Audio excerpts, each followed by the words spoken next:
जब अचानक सारे गांव के सामने एक 8 वर्षीय लड़का पानी में दौड़ने लगा, उसके बाद क्या हुआ।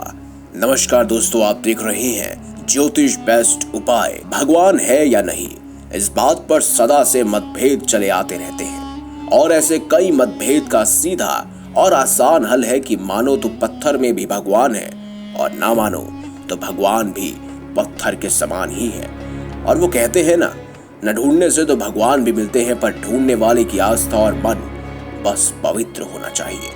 ऐसी ही पवित्र आस्था की कहानी आज हम आपको बताने जा रहे हैं। बिहार के खगड़ियू नामक जिले में सोमेश नाम का एक किशोर युवक रहा करता था, जो कि महादेव का असीम भक्त भी है। महादेव के मंदिर जाना, सावन माह उपवास रखना सोमेश का नियम था। वो सभी के साथ सभ्य व्यवहार करता था। एक विद्यालय में गरीब बच्चों को निःशुल्क शिक्षा प्रदान किया करता था और जब भी खगड़ियू में कोई भी महादेव का कीर्तन या जगराता होता तो उसमें भी सोमेश तन मन और धन से अपना योगदान किया करता। समाज के लिए छोटी सी उम्र में ही सोमेश एक उदाहरण बन चुका था। लोग उसे सम्मान की दृष्टि से देखते थे। बच्चों को पढ़ाने के साथ साथ सोमेश अपनी भी पढ़ाई किया करता था। सोमेश के जीवन में सब कुछ सुखमय व्यतीत हो रहा था। कुछ ही दिन बाद महाशिवरात्रि का पर्व आया। वहीं गांव में भव्य मेले का आयोजन किया गया। सोमेश ने महाशिवरात्रि का उपवास रखा और सूर्योदय से पहले ही वो गांव से लगी गंगा नदी के किनारे स्थित शिवलिंग की पूजा करने लगा। शिवलिंग को स्नान कराने के लिए गंगा से जल भरने लगा और तभी उसका पैर फिसल गया और वो गंगा नदी में जा गिरा। गंगा नदी का बहाव उन दिनों बहुत तेज था, जिसके कारण कुछ ही पलों में सोमेश गंगा नदी के बीचों बीच पहुंच गया। सोमेश ने बहुत कोशिश की, परंतु वो तैर नहीं पा रहा था क्योंकि पानी का बहाव बहुत तेज था।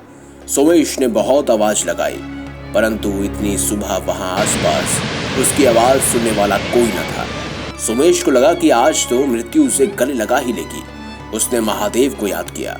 आगे बढ़ते हुए पानी का बहाव और तेज हो रहा था। बहते बहते वो एक बड़े से पत्थर से टकरा गया और सोमेश के बहने की दिशा बदल गई और रफ्तार भी बढ़ गई। तभी उसने देखा कि कोई छोटा सा बालक किनारे से दौड़ता हुआ उसकी ओर आ रहा है। सोमेश ने बालक से किसी को बुलाने के लिए कहा, परंतु उस 8 वर्षीय बालक ने सोमेश की बात को अनसुना कर दिया और नदी में कूद गया। उस बालक को देखकर ऐसा लग रहा था कि वो बालक पानी पर दौड़कर सोमेश की ओर बढ़ रहा है। देखते ही देखते बालक ने नदी के बीचों बीच पहुंचकर सोमेश का हाथ पकड़ लिया और दौड़ते हुए सोमेश को तेज बहाव से बहती हुई गंगा नदी से बाहर ले आया। सोमेश जब खुद को संभाल कर उस बालक से पूछता, तब तक वो 8 वर्षीय बालक वहां से गायब हो चुका था। सोमेश को समझ नहीं आया कि एक छोटा सा बालक महज 8 वर्ष का पानी पे दौड़ कैसे सकता है। सोमेश ने वापस जाकर गांव के लोगों से उस लड़के के बारे में पूछा, उसे ढूंढना शुरू किया, परंतु कोई भी उस लड़के के बारे में नहीं जानता था। कुछ ही देर में पूरे गांव में ये बात फैल गई कि एक लड़का है जो पानी पर दौड़ता है और उसने पानी में दौड़कर सोमेश की जान बचाई है। जब ये बात गांव के मंदिर के महंत को पता चली, तब तुरंत सोमेश के पास पहुंचे और उससे बोले कि वो बालक तुम्हें कहीं नहीं मिलेगा, क्योंकि वो कोई साधारण बालक नहीं था। महादेव ने ही स्वयं बालक के रूप में आकर तुम्हारे प्राणों की रक्षा की है।